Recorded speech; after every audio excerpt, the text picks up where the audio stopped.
So many of you know that I'm a relationship and love coach. I have a lot of skills I bring to the table, and I felt really compelled to share this particular experience that I had since it's so fresh in my mind because we're always learning.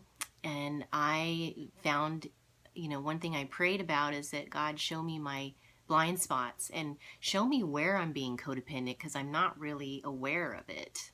And so when it comes to dating and sexuality, it showed up, and I was like, oh, everybody or so many of us deal with this. So I think it would be supportive of you in understanding the differences between men and women and why we fall down on the dating and sexuality part, because we're just rigged so differently.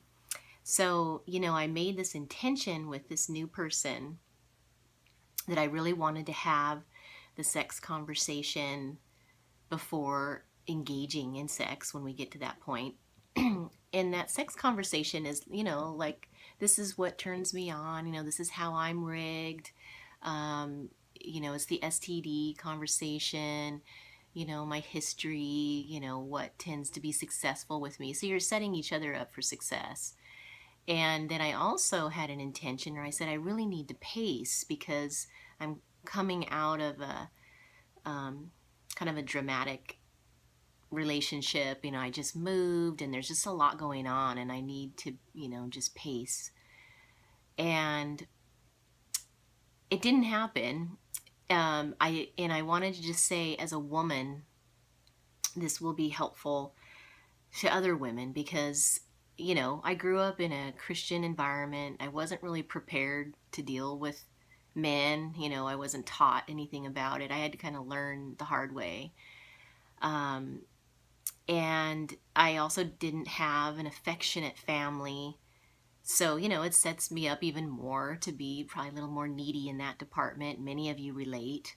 And then, you really have to have communication skills around sexuality if you're going to have success, period. So I realized, even though I was so proud of myself for making those two intentions with this new person, a lot of men will just kind of overwrite it and be like, well, this is what I like and I just like to go for it. And then they just do that and they kind of, maybe don't listen or hear you or know what that looks like or how to do that. So what I could have done differently is I could have said, now, when I say pacing, this is what I mean. And I'm comfortable like kissing on the first date. And that's as far as I'm ready to go.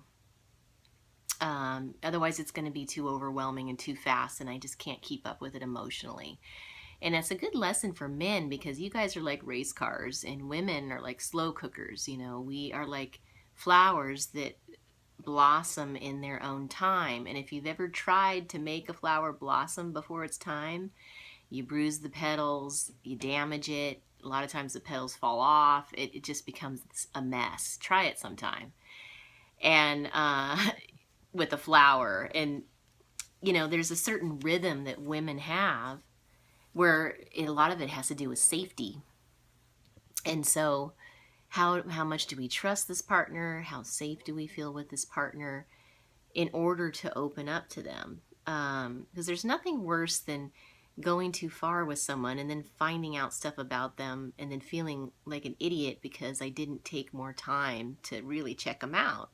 And there's so much addiction in this world and things that you kind of have to know what you're getting involved with and give it time. So anyway, I could have, so it's really important to be specific is what I'm trying to say in the communication for the men to understand better, and men ask the women more specifics if you're not getting it, because to say something as specific as, hey, I could go as far as kissing on the first date, and they can get that, but to saying, oh, I want to pace, their version of pace is different from your version of pace.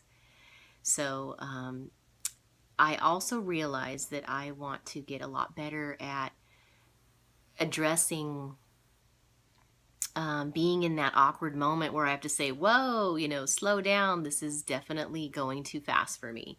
And in the moment, being able to stand up for myself instead of the codependent kind of way of just letting him kind of do his thing. And I'm sort of like, ugh, this isn't working for me. So anyway, there's a few tips, for men and women to help understand each other better, and to men, build trust and safety, and she will blossom and open up if it's meant to be. Otherwise, she doesn't feel safe. She's very intuitive. She can see what you're after and if you're genuine. And, that's my 2 cents about this today. Aloha.